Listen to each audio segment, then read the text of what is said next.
All right. So we live in a very global world, and sometimes we have also bottlenecks in our business, and sometimes it could be bottleneck of geography and whatnot. And so, to kind of open up to some other different ways of thinking about geography of where you're getting your goods, I'm super excited to bring on Meghla Bhardwaj from the India Sourcing Network to talk about potentially sourcing in India. So I'm excited about this. So Meghla, first off, thank you for coming on the Maximizing E-commerce podcast. Thank you so much, Kevin, for having me. Yeah, so let's just take a little geography lesson here for a second.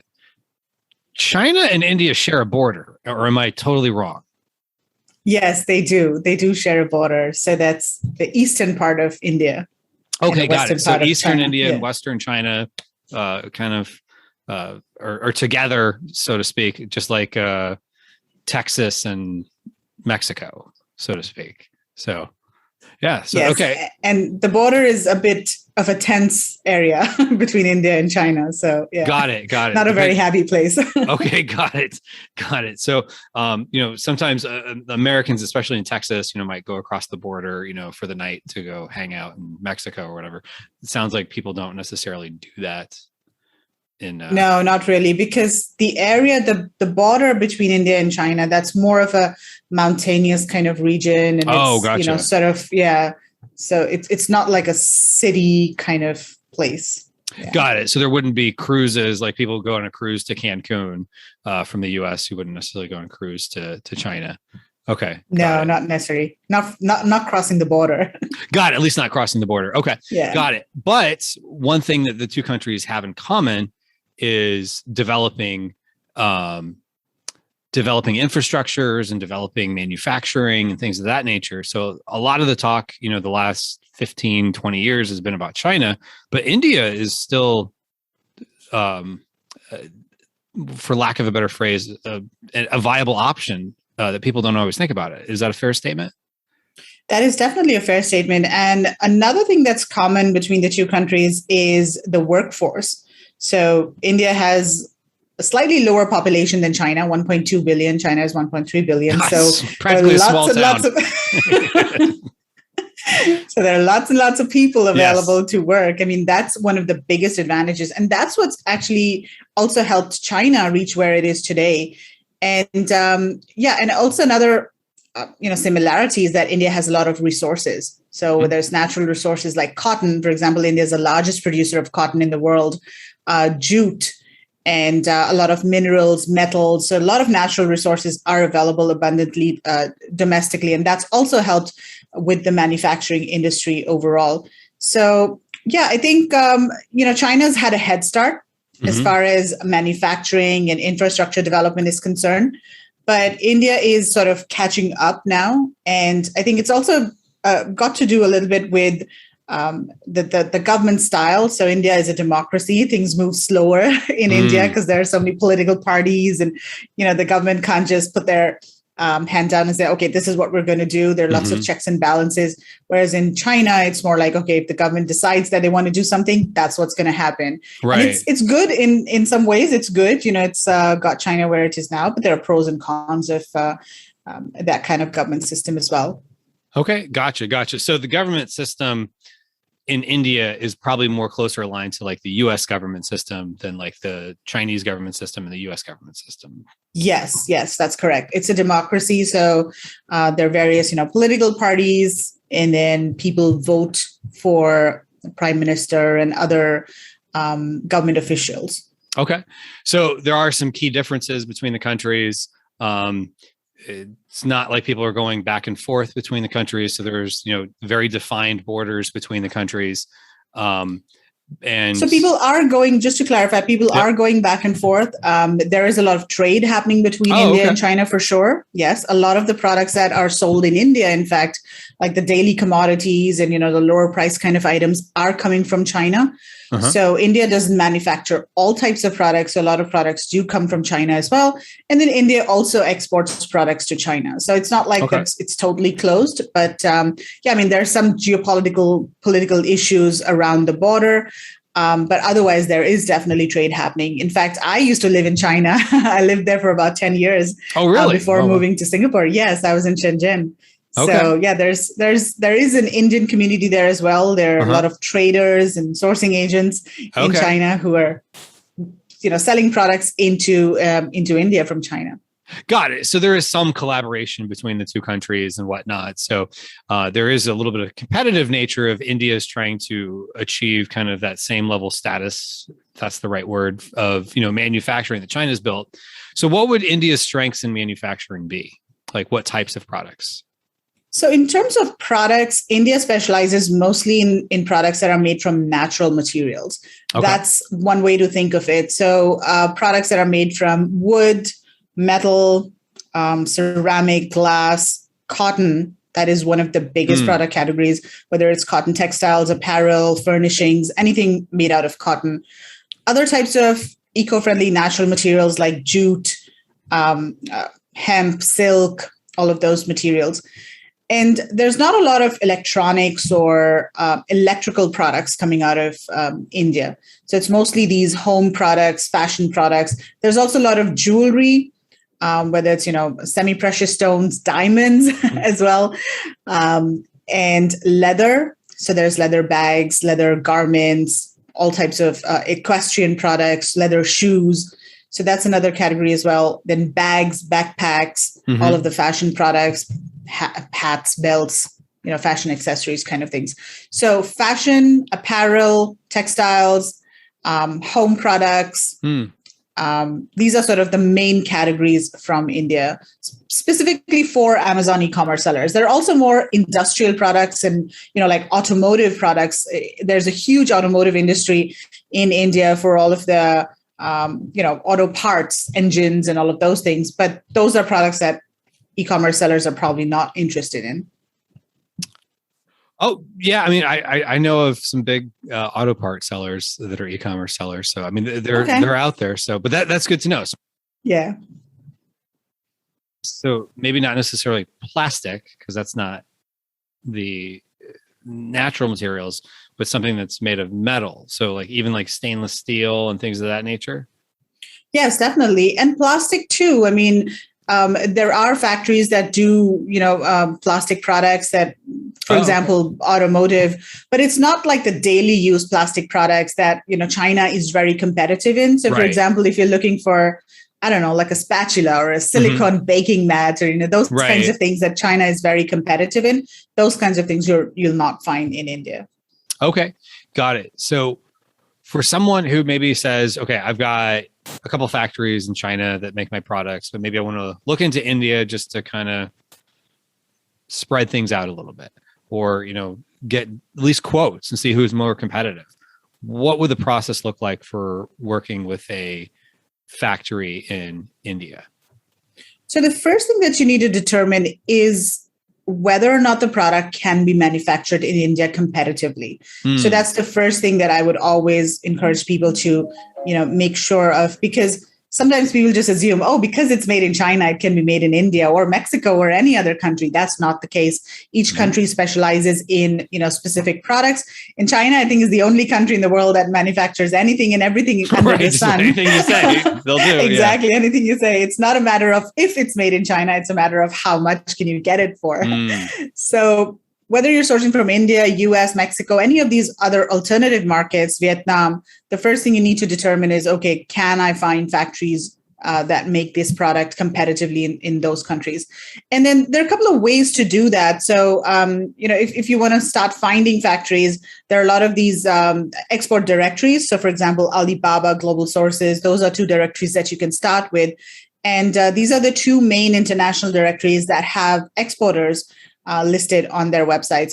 And 95% of the suppliers there are from China, but there are suppliers from India and other countries as well. And you have to use the supplier location filter on these two websites to find these suppliers. So that's one thing. And then our platform, indiasourcing.net, we also have suppliers and service providers from India. Then there's also a lot of export promotion councils in India. These are basically government organizations, and they are tasked with increasing exports in certain industries. So, for example, there's a cotton export promotion council or a handicrafts export promotion council. So you can contact these councils and get exporter lists from them. And the advantage is that all of the suppliers that you have on with these councils are export experienced. And when you're sourcing from India, it's very important to focus on or to source only from export experienced companies, because there are a lot of manufacturers that focus on the domestic market and they're not really aware of export requirements and standards. And so I've seen so many people just getting stuck with, a manufacturer that is not able to ship the products out of India, for example. You need licenses and yes, exactly. So you just need to be aware of this and make sure that you're dealing with an export experienced supplier. And the other thing you could do is just, Google for suppliers, because Google as a search engine is not blocked in India. Like in China, it is blocked. And so sometimes a lot of the suppliers are not indexed on Google, but India is more open. So you can just Google and, get on their websites. There are a couple of local Indian websites like India Mart. So just be aware that a lot of the suppliers on this website are actually domestic focused. There are also a lot of trading companies, wholesalers, importers who are actually sourcing products from China and selling them into the domestic market. So just be aware when you're using India Mart. And I specifically bring this up because when you do a search on Google for India suppliers, this website will definitely come up because they have, hundreds and thousands of suppliers, and they usually do come up on search results. But then there are exporters, there are manufacturers on the site, but you've got to dig deeper and, just make sure you're vetting the supplier carefully. So those are a few ways to start looking for suppliers. There's also a trade show that's held in India twice a year. It's called the Export Promotion Council. It's called the Delhi Fair, organized by the Export Promotion Council for Handicrafts. And that's a really good fair to attend for Amazon e-commerce sellers who are looking to source home products, products made out of wood, metal, and also some fashion accessories. And that is an export-focused fair. It's not open to the domestic market. And all of the exhibitors at the fair are exporters. They understand export requirements. And even the designs at the fair that you'll see, they're all catered to Western markets, because these companies, a lot of them work with Western designers to come up with their own design ranges, or, they themselves track trends, or they visit overseas trade shows and they understand what's really happening in the US and, other Western markets. Okay, gotcha. So they have an understanding of kind of what the products that a Western market would look like.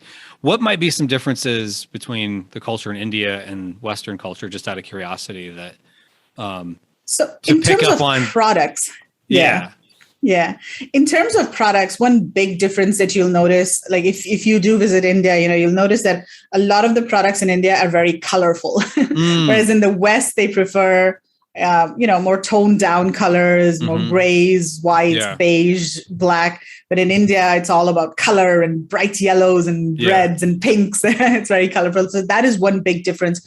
And even the patterns. So, for example, in India, there are motifs and patterns that are very local, that are very Indian, which may not really appeal to Western consumers, because Western consumers, the patterns and the designs that they can relate with are kind of very different from the Indian designs. For example, Indians are more, the designs are more floral, and there are certain kinds of designs that are used in India that are very particular. I mean, you can tell when you look at the design, you're like, oh, this is like a very local Indian design. So that's another difference. Also, the types of products that are used, they're, for example,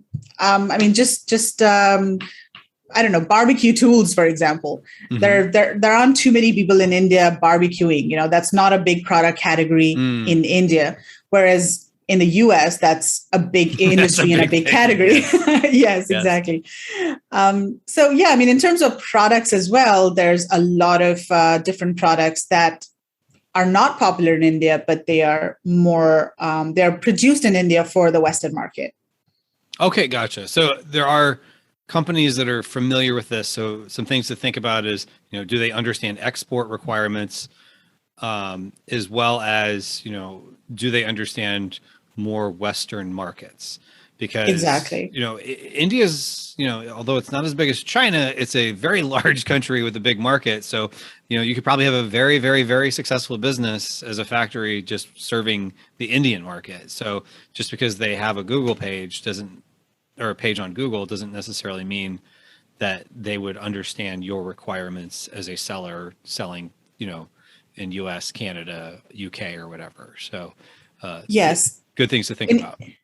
even to ship products outside of the country, there are certain licenses that you need from the government. So all suppliers need to have an import-export code, an IEC code. That is a requirement. If they don't have that, they're not able to ship out the products. They also need to be registered with any port that they want to ship out of. So it's a very simple process, but there are multiple ports in India, and depending on the supplier's location, they might want to ship out from certain ports, but they need to be registered at each and every port where they want to ship out from.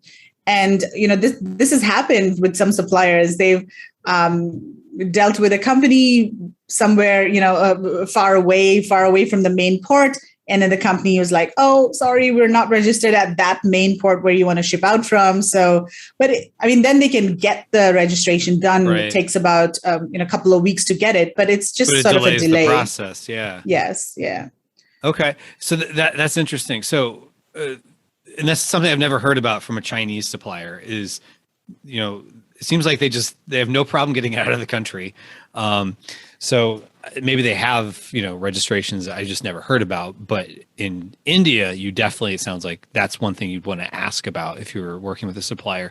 Do you have the right registrations to be able to export out of the country? Because you don't want to get stuck where, either they just never get around to getting the registration, or they do, and it just delays the process. So that's definitely a good tip. So let's talk a little bit about shipping. So shipping, of course, is a very hot topic, and a lot of the congestion at the ports in the U.S. It's a very hot topic right now. In early November 2021, as we record this, of all these pictures of all these ships outside of like L.A. and Long Beach that can't get in.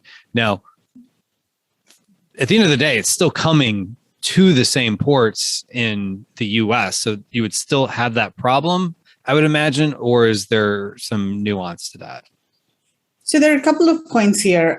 First of all, in terms of the shortage of containers, that was one issue that we were facing in China. And so that affected India as well, because that was sort of a global issue.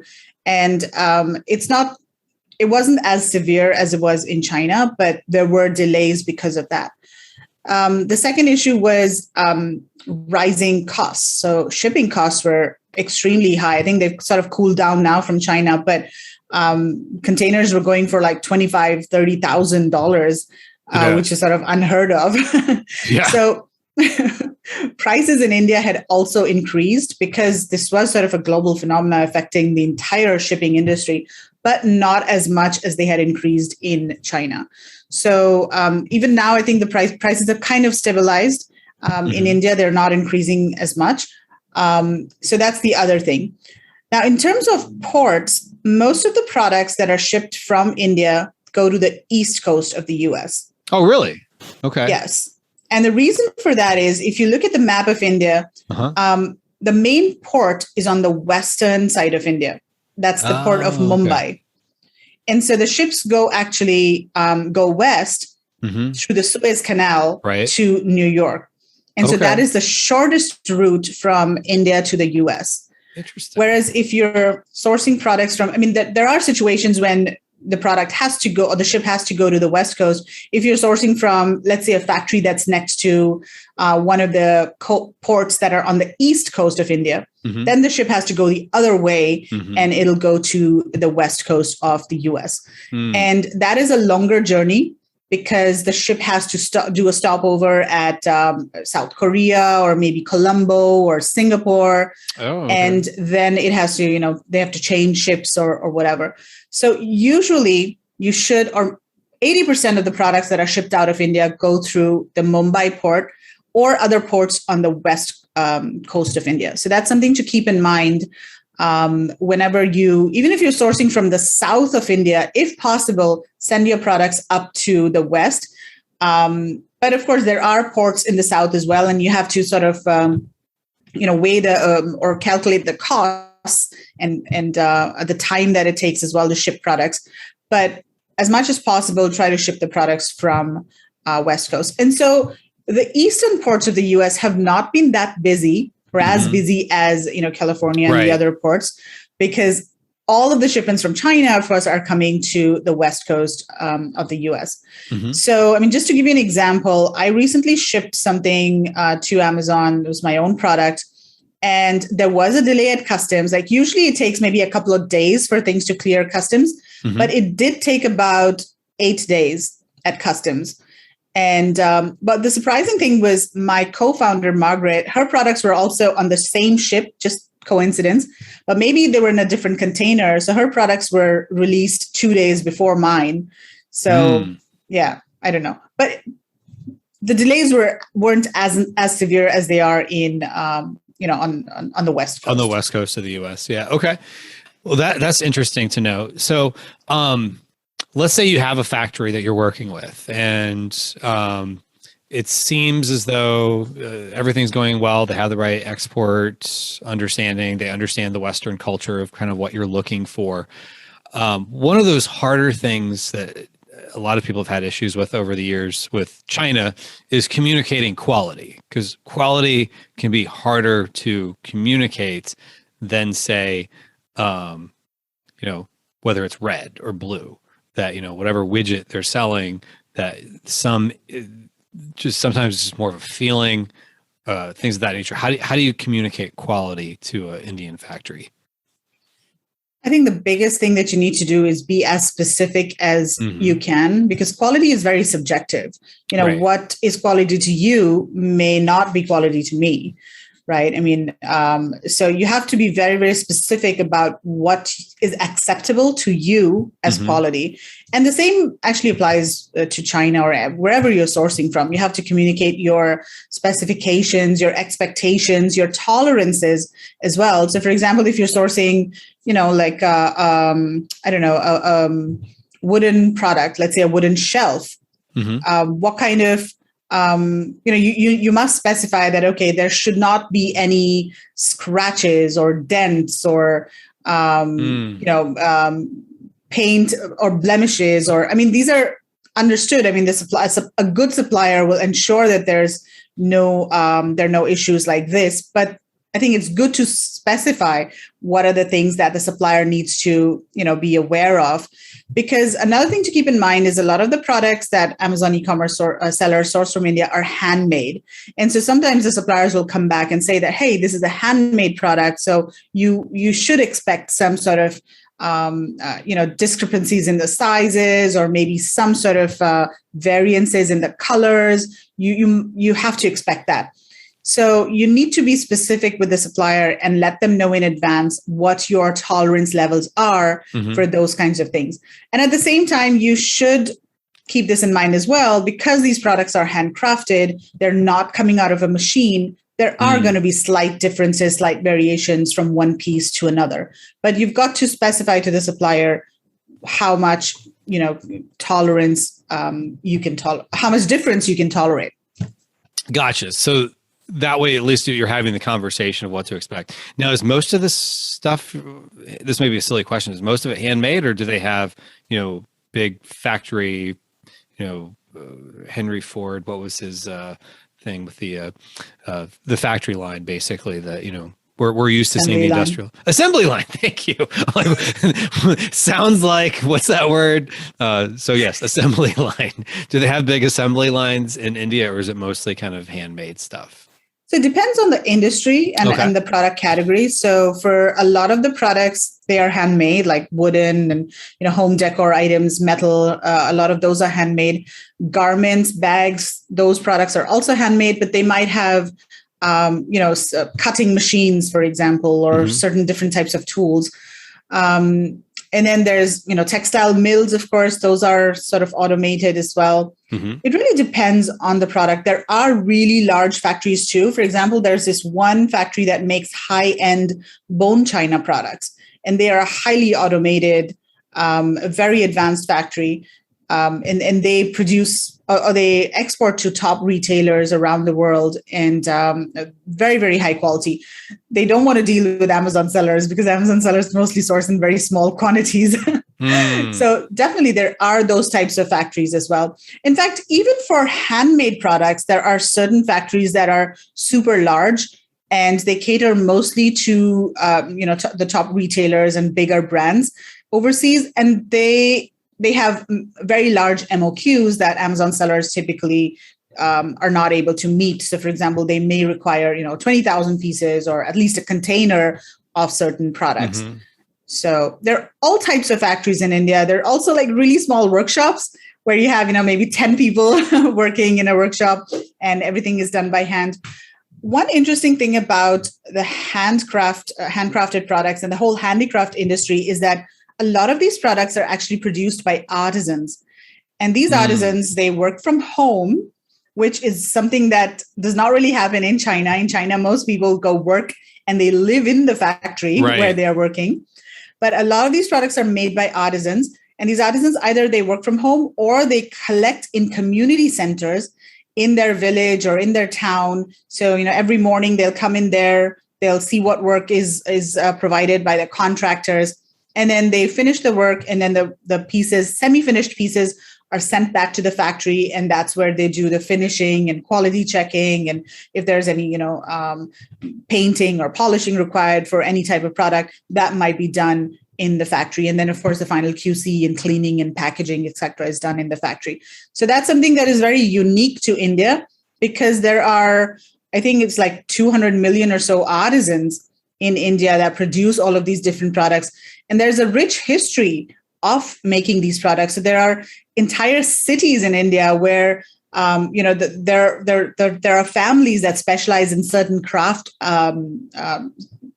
So, for example, wood carving. There are a couple of cities in India where wood carving is very popular. And some of these families have been doing these crafts for generations. So it's been passed down from one generation to another.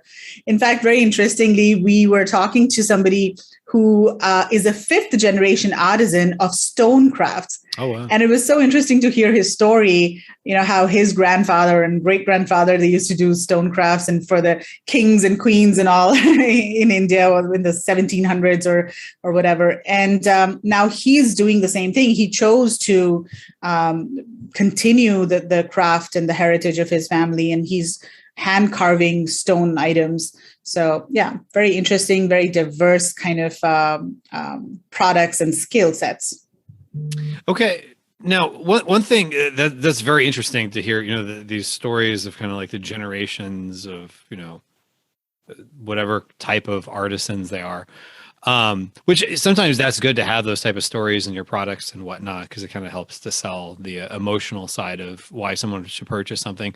Now, one thing you mentioned kind of at the beginning there was talking about MOQs, and that could be a big sticking point. So is it like small MOQs with some of these more artisan type companies and bigger MOQs with like the assembly line factories, or is there kind of more middle ground, somewhat like China? So there are all types of companies. You'll find small companies that will accept small MOQs because they don't have the capacity to produce very high volumes. And so if you're just starting out, if you just want to maybe test a product category, you might want to work with a smaller, mid-sized kind of factory that still has export experience, but maybe they're, they've been in business for a couple of years and they're just growing, and they're also looking for smaller buyers that they can grow with together. And then as you grow, you can, of course, look for other types of, factories that can provide you higher volumes. And there's all types of factories: small, mid-sized, really, really huge, gigantic, automated, no automation, everything done by hand. So there's the entire spectrum. Okay, interesting. So there's basically the spectrum. Just, go out there, try to find the factory, have conversations about what you're looking for, be as specific as possible, understand the culture is a little bit different, but, at the end of the day, people can still understand Western culture and what, Western consumers are looking for. So one other question I have is lead times. So, it's generally 4 to 6 weeks with most factories in China for lead times to get products. What is a, generally speaking, type of lead times we're looking at in India? Is it similar or longer, shorter? Depends. So yes, it sometimes depends on the products as well. So if the product is handcrafted, then the lead Mm-hmm. times are typically longer, 8 to 12 weeks. That's the typical lead time. And if they are not handcrafted, if they are, let's say, garments or maybe coming out of a machine, or maybe there are things like stainless steel. Stainless steel is also made on, stainless steel utensils, plates, etc. They're also not handmade; they're made on machine. So if it's a machine-made kind of product, then the lead times would be shorter, 30 to 45 days.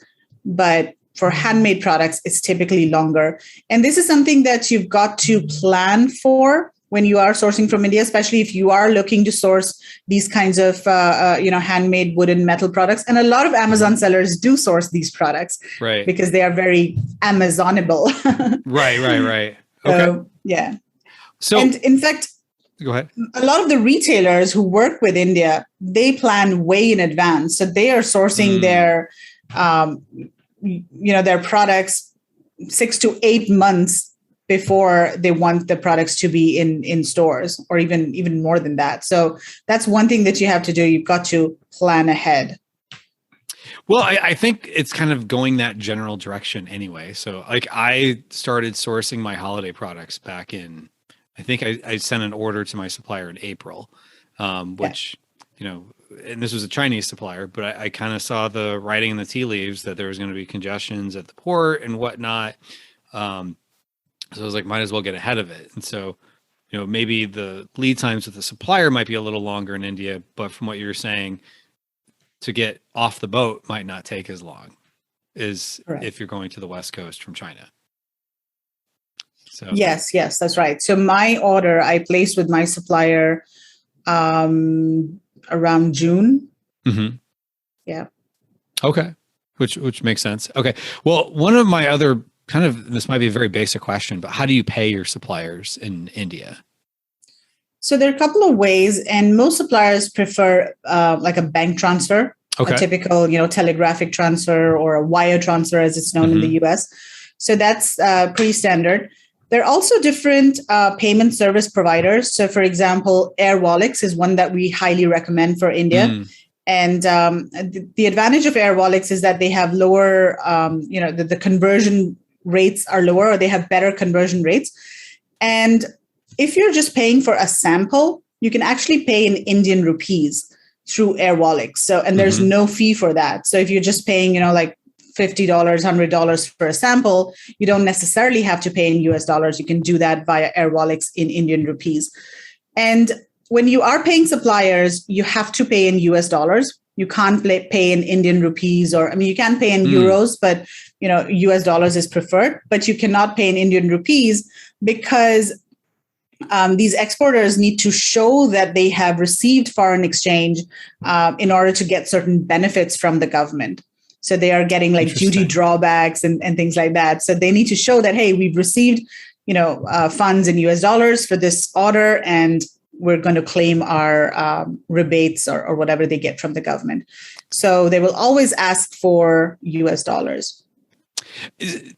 This may be a basic question, but can you do a wire transfer in US dollars to an Indian bank? Because you couldn't do rupees to a Bank of America. Yes, you can do a wire transfer from a US bank to an Indian bank because they have US dollar accounts. I mean, in India or any country in the world, you could have accounts in various currencies. And so exporters usually have a US dollar account. And of course, they have Indian rupees and maybe other countries. Right. So they have a multi-currency account. And so when you send US dollars to them, they will hold the currency in US dollar in their bank account. Interesting. I just learned something there myself. All right. So if somebody wanted to learn more about sourcing in India or, follow some of your services, where would they go? So I would suggest people to join my Facebook group, search for Sourcing from India on Facebook. We put out a lot of content. We do live webinars with a lot of different experts. And we also, every week, we actually do a webinar talking about something or the other related to sourcing from India or just in general selling on Amazon. And you could also go to our website, indiasourcing.net. So this is basically a B2B sourcing platform where you can find vetted export manufacturers and also service providers if you're looking to source products from India. All of the companies there are vetted by us to be manufacturers, to have their own factories, and to be exporters as well. And we also have a lot of service providers such as sourcing agencies, freight forwarders, logistics, quality control, payment service providers, lawyers, whatever you need to source products from India, we have those services as well. Okay, great. So what you're saying is there's no person pretending to be a factory. They're all actual factories? They're all actual factories. We check their documents. We have a team on the ground who goes to visit their factory if needed. Oh, wow. But we check all of their documents to make sure that they are actually factories. And they may not produce everything in-house, but they do have some facilities to, either if they're a smaller factory, they are sometimes maybe only doing the processing in-house or the finishing in-house and the packaging. But I think it's really important to for the supplier to have some control over the product because, and this is my opinion, and sometimes it's okay to work with a trading company. There are pros and cons, but if you are developing your own product, I would always suggest go directly to the factory so that the factory can, first of all, you're communicating directly with them and you are able to explain to them what you really want. And the factory has more control over all of the different processes. Whereas if they're subcontracting to somebody or if they're sourcing from another factory, then they don't have that much control over quality. You can also use a sourcing agency. That's something that we recommend to people if they are completely new or if they don't want to be very hands-on in the sourcing process. You can use a sourcing agent, but that's different from a trading company because a sourcing agent is just sort of your representative. And you're still working directly with the factory, but it's just that you have somebody to represent you on the ground to visit the factory on your behalf and to communicate to the factory on your behalf. Awesome. Well, this was a fascinating discussion. So I still love my Chinese factories, if any of them happen to be listening, but it is one of those things that it's good to think about, different options and whatnot, especially when you start hearing about like blackouts in China and things like that. It just has you thinking, be open to other options. And, that doesn't mean you have to stop working with the factory you're working with, or maybe, for a future product, maybe you look at India to see if that's an option. Or, like you mentioned earlier, there's other kind of alternate countries like Mexico and Vietnam and whatnot. So, these are all options. We live in a world where there's lots of trading and there's services like yours to help people as well. So definitely recommend folks check out your Facebook group as well as indiasourcing.net, which we will put in the show notes, or if you're watching this on YouTube, it'll be in the description below. So Meghla, thank you very much for this discussion on sourcing from India. Thank you so much, Kevin, for having me. Goodbye. Thanks.